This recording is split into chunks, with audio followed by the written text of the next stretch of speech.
What does it take to really make the changes starting tomorrow? It takes more than philosophical pronouncement. I know that. It also takes more than enthusiasm. I know we're hearing a lot about enthusiasm these days, but see, that just won't do the job. We're still hearing the old cliches of the 30s, right? To be enthusiastic, you must act enthusiastic. But see, that's not going to help. After you have leaped about, there are some things you got to do, or it isn't going to change.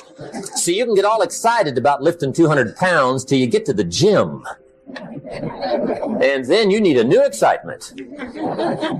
And the new excitement is called discipline.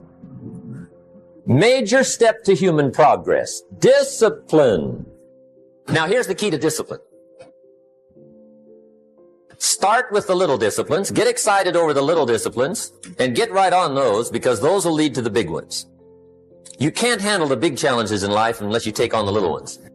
Make a list of all the things you can do. Get right on those. Discipline yourself for those, both for the results and for the muscle and for the practice.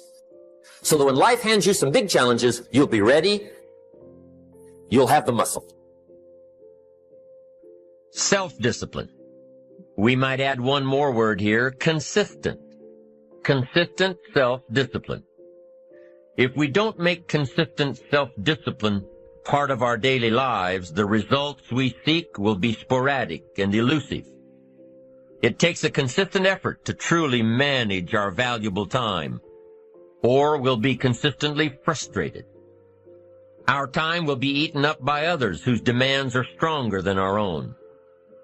It takes discipline to conquer the nagging voices in our minds, the fear of failure, the fear of success, the fear of poverty, the fear of a broken heart. It takes discipline to keep trying when that nagging voice within us brings up the possibility of failure. It takes discipline to admit our errors and recognize our limitations. The voice of the human ego speaks to all of us. It takes discipline to change a habit, because habits are formed a little bit each day, every day, every day. Once habits are formed, they act like a giant cable. They act like a nearly unbreakable instinct that only long-term disciplined activity can change. We must unweave every strand of the cable of habit slowly and methodically until the cable that once held us in bondage becomes nothing more than scattered strands of wire. It takes the consistent application of a new discipline, a more desirable one to overcome one which is less desirable. It takes discipline to plan. It takes discipline to execute our plan. You've got to really work on your consistent self-discipline on a daily basis, or you'll find yourself distracted. Distracted by negative thoughts, distracted by negative people, and pretty soon, depending on the type of people you've associated with, distracted by your doubts within yourself. Never underestimate the power of influence and associations. And never underestimate the power of your own consistent self-discipline. It's easier to go to bed late, sleep late, show up late, leave early. It's easier not to read. It's easier to turn on the television than to open a book.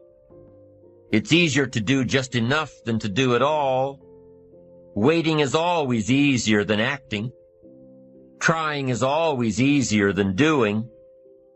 Imagine what life would be like if we didn't have to make our bed in the morning, or keep our garage clean, or pay our taxes, or show up for work tomorrow.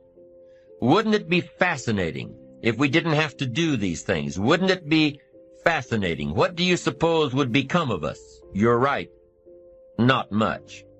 The system we live in and contribute to is designed to make the easiest things in life the most unprofitable. Profitable seems to be the most difficult. Our world is and always will be a constant battle between the life of ease and its momentary rewards and a life of discipline and its far more significant rewards. Each has its own price, the price of discipline or the price of regret. We will pay one or the other. What we wish we had done is the voice of regret, speaking in a sorrowful tone at a time when there is no going back. This is regret. No second chance, No, what would I do differently? Choose one or the other, but both will have their price, the price of discipline or the price of regret. One costs pennies, the other a fortune. The first lesson of discipline is that it isn't the easiest option. The second lesson of discipline is that it's a full-time activity. And we've said that the best form of discipline is consistent self-discipline. You see, the discipline that it takes to make your bed every day is the same discipline necessary for success in the world of business. The discipline to organize your garage is the same discipline to organize your business. All disciplines carry through to affect all parts of our lives. If we're disciplined in just one area and lazy in another, guess what? Pretty soon, the lazy side will creep in and destroy the disciplined side. The bad habits in one area of our life will eventually destroy our self-discipline in the areas we've been working on. Consistency cannot be inconsistent.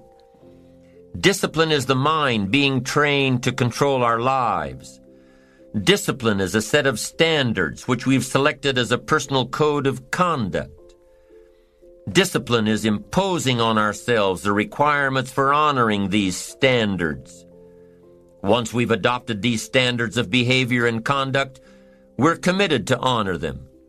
And if we don't, then there can be no disciplined activity. We find ourselves announcing our standards to our relatives, our friends, our associates. We shout our beliefs and condemn those who believe any differently, but then we don't walk the talk. We end up acting in a way far different from the beliefs we've shouted. We tell our kids that the TV is rotting their minds, yet we spend our evenings in front of it. We tell our employees that they must take advantage of every minute of the working day, yet we spend 3 hours at lunch. Do as I say, not as I do. This is inconsistent. This leads to a loss of credibility among those who watch us. And more importantly, this leads to a loss of credibility within ourselves. The only thing worse than one who is inconsistent in applying their self-imposed disciplines is one who has never considered the need or the value of discipline at all. These people seem to wander aimlessly, changing procedures, changing standards, changing loyalties, and shifting frequently from one commitment to another, leaving behind a trail of broken friendships, unfinished projects, and unfulfilled promises, all because of a discipline that was either non-existent or imposed so infrequently that it was ineffective. Here's the third step to becoming consistently self-disciplined. Number 1 is realizing that discipline isn't the easiest option. Number 2, discipline is a full-time activity, day by day, every day. And the third step to becoming self-disciplined is really a philosophy that holds one of life's unique promises. Number 3 simply says, for every disciplined effort, there is a multiple reward. That's one of life's great arrangements. It's like the law of sowing and reaping. In fact, it's an extension of the biblical law that says if you sow well, you reap well. Now here's a unique part of the law of sowing and reaping. Not only does it suggest that we'll all reap what we've sown, it also suggests that we'll reap much more. Life is full of laws that both govern and explain behaviors. But this may well be the major law we need to understand. For every disciplined effort, a multiple reward. For every disciplined effort, a multiple reward. What a concept. If you render unique service, your reward will be multiplied. If you're fair and honest and patient with others, your reward will be multiplied. If you give more than you expect to receive, your reward is more than you expect. But remember, the key word here, as you might well imagine, is discipline. Everything of value requires care and attention. Everything of value requires discipline. Children require discipline. They must have a structure built for them. They must have boundaries to work within so they feel secure and comfortable to explore and grow. They must learn to recognize what's right and what's wrong, what's acceptable behavior, what's not acceptable. Children require unwavering discipline, consistent discipline, or they'll be confused as to how they're supposed to behave. Likewise, our thoughts require discipline. We must set up our inner boundaries, our codes of conduct, or our thoughts will be confused. And with confused thoughts, we'll end up being confused, hopelessly lost in the maze of life. And confused thoughts produce confused results.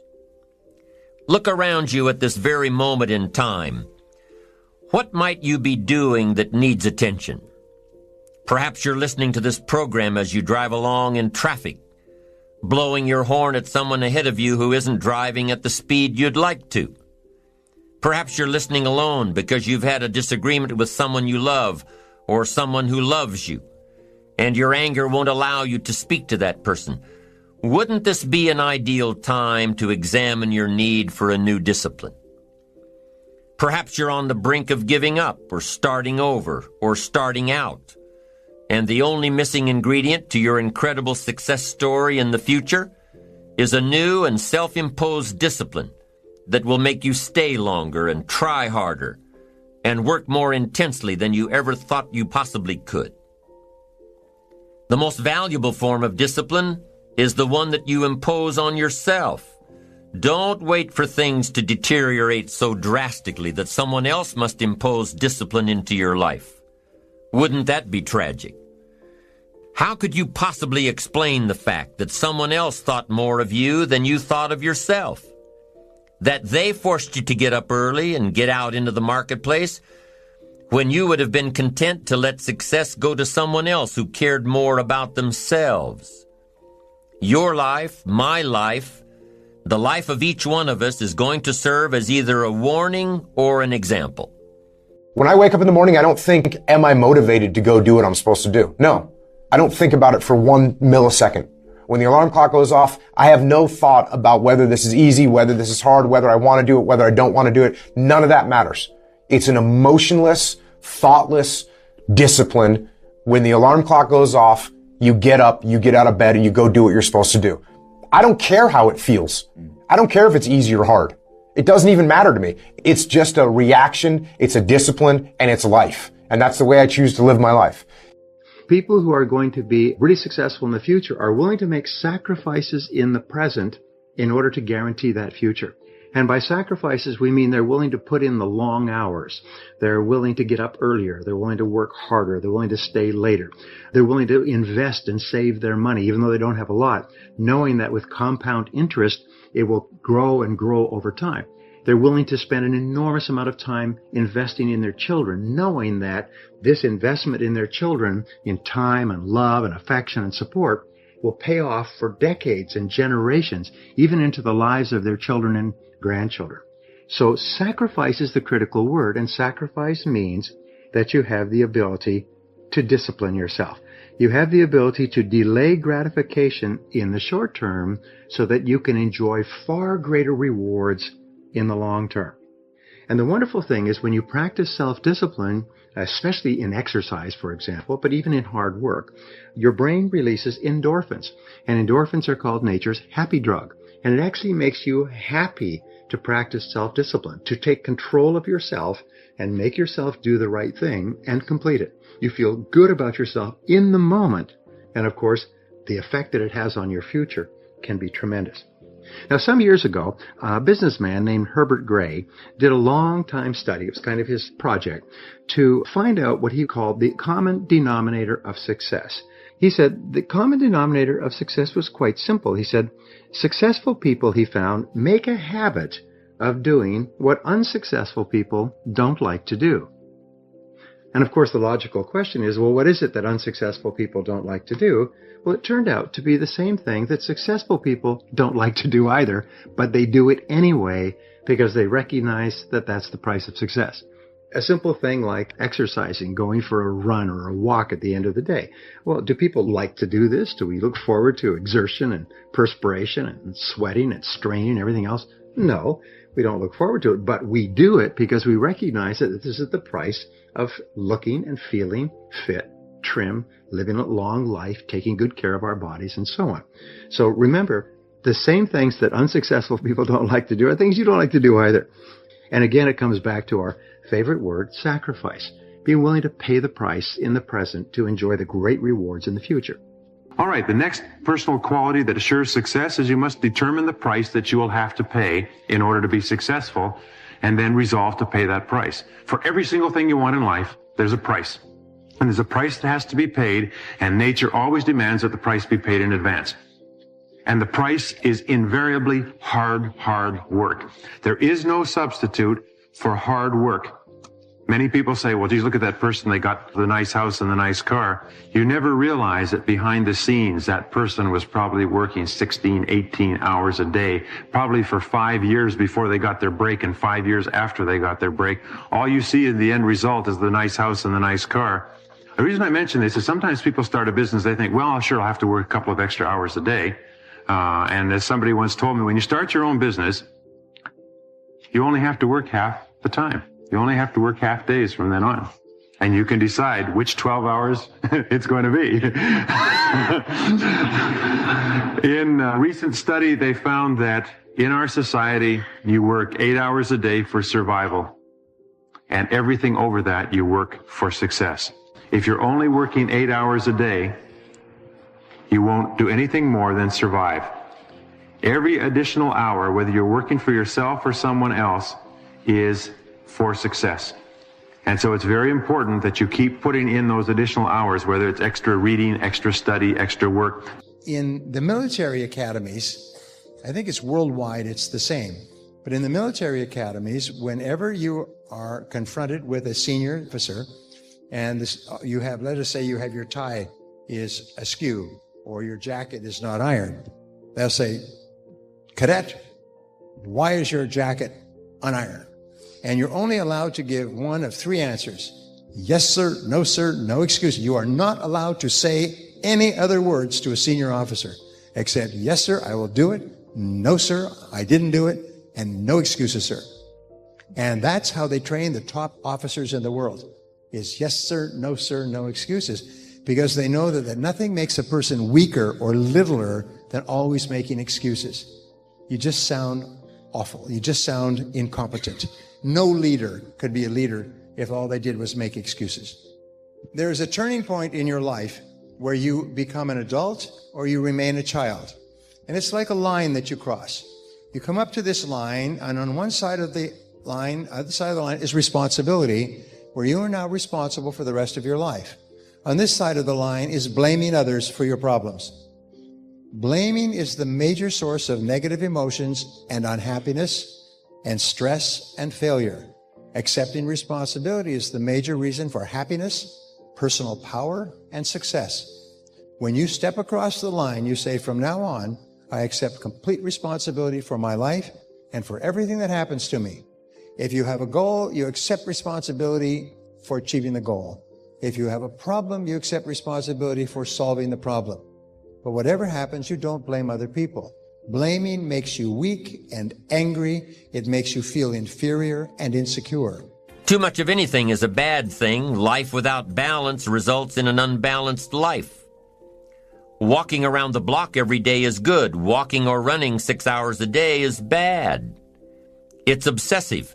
Unless, of course, you make your living as a marathon runner. Then you're doing your job.